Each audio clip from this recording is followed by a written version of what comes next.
તો આ તરફ બનાસકાંઠા જિલ્લામાં લકી ડ્રોનું વધુ એક ગેરકાયદે રીતે આયોજન કરવામાં આવ્યું અને આ વાત સામે આવી છે।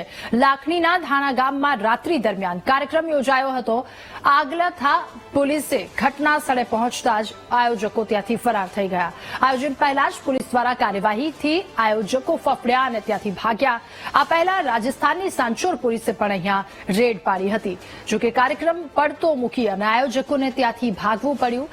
લકી ડ્રોનું ગેરકાયદે આયોજન કરવામાં આવ્યું હતું। વધુ માહિતી મેળવીશું। સંવાદદાતા રોહિત આપણી સાથે ફોન લાઈન પર જોડાયા છે।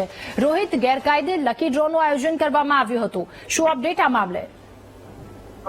જે રાધા, ચોક્કસથી વાત કરવામાં આવે તો છેલ્લા ઘણા સમયથી બનાસકાંઠા જિલ્લામાં અલગ અલગ જગ્યાએ આયોજકો દ્વારા લકી ડ્રોનું આયોજન કરવામાં આવે છે, પરંતુ કહી શકાય કે જે પ્રમાણે લકી ડ્રોનું આયોજન થાય છે તેને લઈ હવે ગ્રાહકો ચેતરાઈ રહ્યા છે અને તેને લઈ હવે એક બાદ એક ફરિયાદો થઈ રહી છે પોલીસ દ્વારા। અને જેને લઈ વધુ એક જે લકી ડ્રોનું આયોજન થયું હતું જે લાખણી તાલુકાના ધાણા ગામે થયું હતું, જેમાં ગત મોડી રાત્રે આખસાળા પોલીસ હતી ત્યાં પહોંચી હતી અને જે આયોજન કર્યું હતું, મંડપ હતું, ડીજે સાઉન્ડ હતું, કે તમામ ત્યાંથી પોલીસ દ્વારા હટાવી લેવામાં આવ્યું હતું। એટલે કે કહી શકાય કે હવે એક બાદ એક પોલીસ દ્વારા જે લકી ડ્રોનું આયોજન થાય છે ત્યાં કડક કાર્યવાહી કરવામાં આવી રહી છે।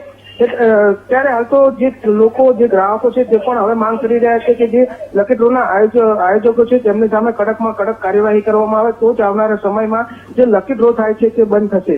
જી રાધા। જી બિલકુલ, આભાર આપનો વિગતો સાથે જોડાવા બદલ।